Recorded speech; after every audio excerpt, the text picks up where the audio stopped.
শুরুতেই জানিয়ে দিব আজকের গুরুত্বপূর্ণ সংবাদ বাংলা সংবাদ।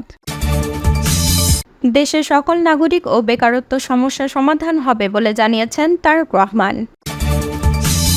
জানাবো ঢাবি ছাত্র তোফাজ্জল হত্যাকাণ্ড, ৮ শিক্ষার্থীকে বহিষ্কার। এবং সর্বশেষ জানাবো গাজীপুর মহানগর তাঁতি লীগের সভাপতি শাহ আলম গ্রেপ্তার। এতক্ষণ শুনছিলেন সংবাদ শিরোনাম, এখন থাকছে বিস্তারিত।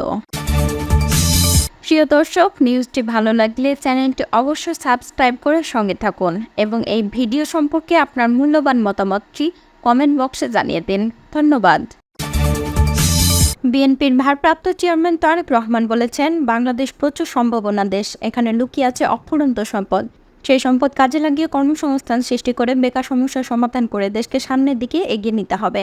শনিবার বিকেলে এনায়েতপুর ইসলামিয়া উচ্চ বিদ্যালয় মাঠে বৈষম্যবিরোধী ছাত্র গণ আন্দোলনে শহীদদের স্মরণে আয়োজিত সভায় ভার্চুয়ালের মাধ্যমে যুক্ত হয়ে প্রধান অতিথির বক্তব্যে তিনি এসব কথা বলেছেন।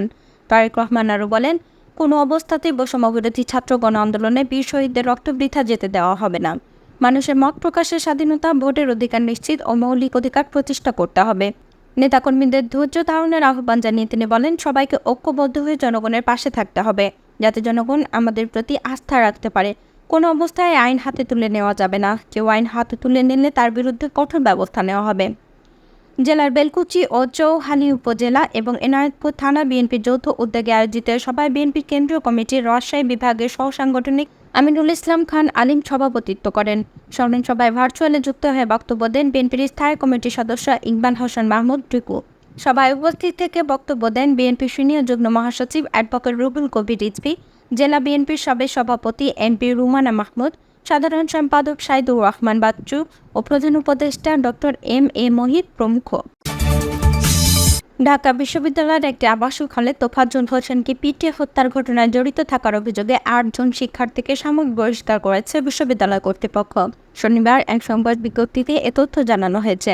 বহিষ্কৃতদের মধ্যে বাংলাদেশ ছাত্রলীগের ৩ জন সাবেক নেতাও রয়েছেন। তারা হলেন বিজ্ঞান ও প্রযুক্তি বিষয়ক সম্পাদক জালাল আহমেদ, গণযোগাযোগ ও উন্নয়ন বিষয়ক সম্পাদক আহসানুল্লাহ এবং ছাত্রলীগের কার্যালয়ের সম্পাদক ও ভূতত্ত্ব ও পরিবেশ বিজ্ঞান অনুষদের শিক্ষার্থী আল হোসেন সাজ্জাদ।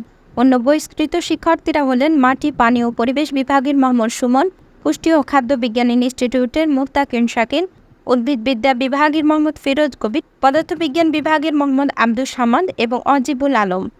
অভিযুক্ত ৮ জনের মধ্যে জালাল মিয়া, মোহাম্মদ সুমন, আহসানুল্লাহ, মুফতাকিন শাকিন, আল হোসেন সাজ্জাদ ও অজিবুল আলমকে ইতিমধ্যে গ্রেপ্তার করা হয়েছে। এছাড়াও ফজলুল হক মুসলিম হলের প্রাধ্যক্ষকে অপসারণ করা হয়েছে এবং নতুন প্রাধ্যক্ষ নিয়োগ দেওয়া হবে বলে বিশ্ববিদ্যালয় কর্তৃপক্ষ জানিয়েছে। ঢাকা তুরাগ থানা এলাকা থেকে গাজীপুরে বৈষম্যবিরোধী ছাত্র আন্দোলনের ছাত্র হত্যা মামলার এজাহারভুক্ত আসামি শাহ আলমকে গ্রেপ্তার করেছে র্যাব। তিনি গাজীপুর মহানগর তাঁতি লীগের সভাপতি এবং টকি পূর্ব থানার মধুমিতা রোড এলাকার মৃত অলিউল্লাহর ছেলে। শনিবার সন্ধ্যায় র্যাবের সহকারী পরিচালক মোহাম্মদ মাহফুজুর রহমান এ তথ্য জানিয়েছেন। র্যাব জানায়, জিএমপির বাসন থানা ছাত্র হত্যা মামলায় ১৫ নম্বর আসামি পলাতক মোহাম্মদ শাহ আলমকে শুক্রবার রাতে ডিএমপির ঢাকার তুরাগ থানাধীন নয়ানগর বিসমিল্লাহ অটোমোবাইল দোকানের সামনে থেকে গ্রেপ্তার করা হয়েছে।